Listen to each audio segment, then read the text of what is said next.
Morning, girls. Morning. It's going to be a lovely day.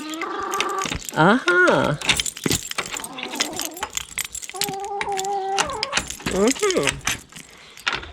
Hi. Hiya. Oh, here we go. Everybody out.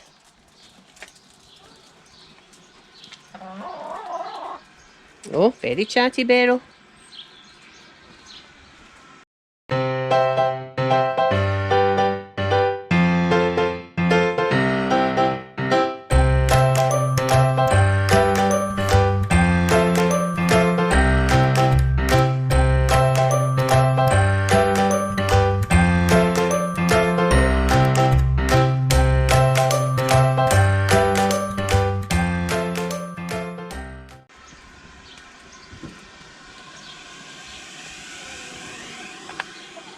Hi. What you saying? What you saying?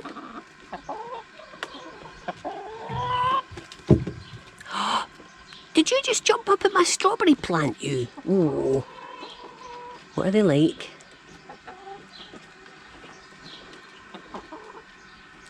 I do my very best to try and protect the plants. There's my strawberries. But they do find ways, don't you?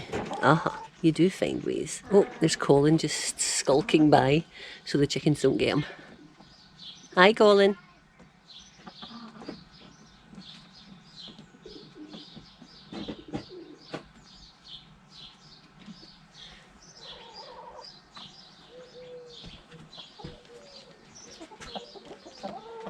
Good morning, girls.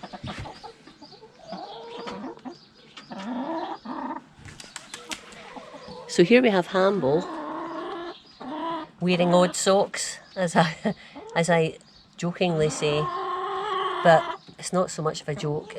She's now got bumblefoot in her other foot, which is really annoying. So the bandage on her left foot, that the beige one, that foot is the one that's had bumblefoot for a while, but it's just about there. I'm so pleased with it. It's just about clear. I've really just got the bandage on there to protect the foot because it's a little bit soft because of the fact it's been moisturised and bandaged for such a long time. And I thought, great, that's fantastic, bumblefoot done.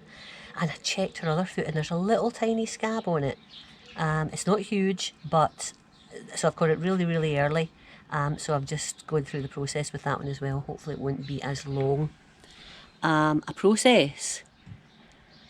So I don't know why Hamble is getting bumblefoot and the others aren't, touch wood. Maybe it's just she's a bigger girl, and I mean there's various reasons why you can get bumblefoot. A little pierce off the sole of the foot, which can let an infection in, because bumblefoot really is just an infection of, well, not just an infection, it can get quite bad actually if not treated, but it's an infection of the foot. So it can be like a foreign body getting in, a puncture wound, or they say also if chickens' perches are very high and they're sort of jumping down and concussing their feet, that can be the start of it as well. I don't know how that could cause an infection in the foot, so that might be hearsay, but certainly people talk about that. So I could see a little dot on Hamble's left foot, which looked like it could have been the source of the infection, a little sort of pierce. The right foot, don't know. There's still a little scab on it. When that scab comes off, we'll see how bad it is, but it doesn't look bad at all. And neither of the feet were swollen, other than just in the immediate area of the scab of the injury. So yes, it's so annoying, and poor Hamble isn't really that impressed with getting the process, going through the process of her foot spas. Although she was quite good yesterday actually. It's just trying to keep her calm. Tom holds her while I do the necessary. She doesn't seem to mind having her feet steeped at all in a basin with Epsom salts in. But it's the sort of holding and wrapping that she doesn't particularly like. But she's doing well. One thing I would say is that Sue from Pavlova Fowl channel recommended I try coconut oil and a couple of drops of lavender essential oil and put that on her feet, and that's wonderful. Now, I'm not tremendously into homeopathy, or essential oils in effect. I've just not had that much experience of it, of alternative medicines or natural medicines, probably some might say. But I have to say I am really, really impressed with the combination of the coconut oil and the lavender essential oil. That really seemed to put paid to the left hand foot problem, the sort of bumble in the left hand foot. Oh, hang on a second. Right, you lot, you have annihilated that hoster. Look at the state of that hoster. I didn't protect it from them. Oh, you're so annoying. Chickens. Oh, I'll need to do something with that. So, I think it's the two newbies, the two new speckled Sussexes that have led the others astray on the hoster front. Ooh, she says, tripping up over the step. Yeah, the others didn't really bother with the hosters, but they do now. So I'm blaming it on you, Jemima, and you, Emily. Oh. All I had to contend with before were slugs. Now I don't even think we'll get to the stage where slugs are eating them because the chickens are. I really have to protect the hostas. So annoying. Anyway, back to Hamble and Bumblefoot, wherever she's gone. I don't know where she's gone. Oh, there you are, under my seat. So yeah, the coconut oil and lavender essential oil, brilliant. So I will be doing that with her other foot. When the scab initially came off, it was quite a big scab, it initially came off Hamble's left foot, I used Manuka honey, and that was great as well. But the coconut oil, you can just sort of massage that in all round the foot and between the toes and things, and it has been stopping the bandages rubbing, which I was starting to have a problem with. So yeah, highly recommend that. So we'll see how long it takes to get on top of the right hand foot. Hopefully not too long. I'm just a bit disappointed that it's happened again and frustrated that I don't know why. And this is, Hamble's nearing 4, so we've had her here for 3 years and never had any problems before, so I'm not quite sure. Just wondering, I'm using a lot of wood chip in the garden, but I did that last year as well. So I don't know, and the others seem fine, although they are lighter birds generally. We shall see, but anyway, she's fine other than that.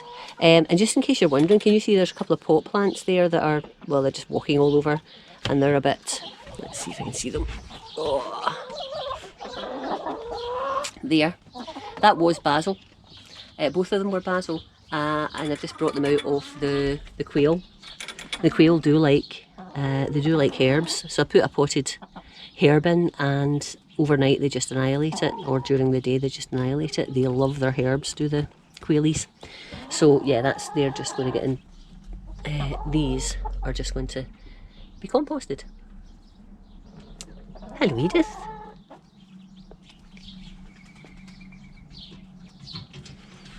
So let's go for a meander, girls, will we? Come on. Hello, lovely Beryl. Come on. Oops. Hello, Emily. You still here? Are you coming, girls? Come on down the garden.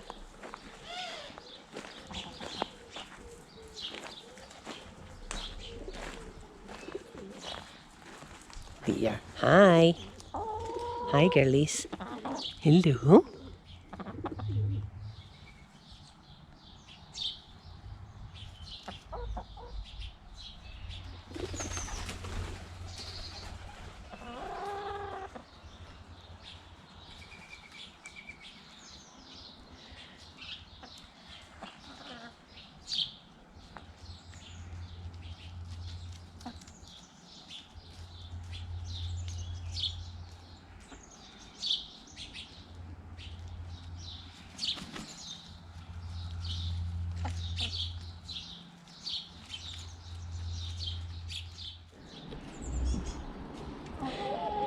So this is what we found in the nest box today, and it is an egg from Hamble, and Hamble has it's a soft shelled egg, very, very fine. You can see I can just crush it. So when Hamble's laid it, it's just broken all over the nest box. So there's various reasons why a hen will lay a soft shelled egg. It could be because they are coming in to lay, or they are going out of lay, and that could just be the season, or if they're young birds or whatever, or it could be that they're an older hen and it's just a little anomaly. It's just she's gradually just going to stop laying completely. Or it could be a calcium deficiency, because of course you need a lot of calcium when you're producing eggs, because the eggs themselves require calcium to form.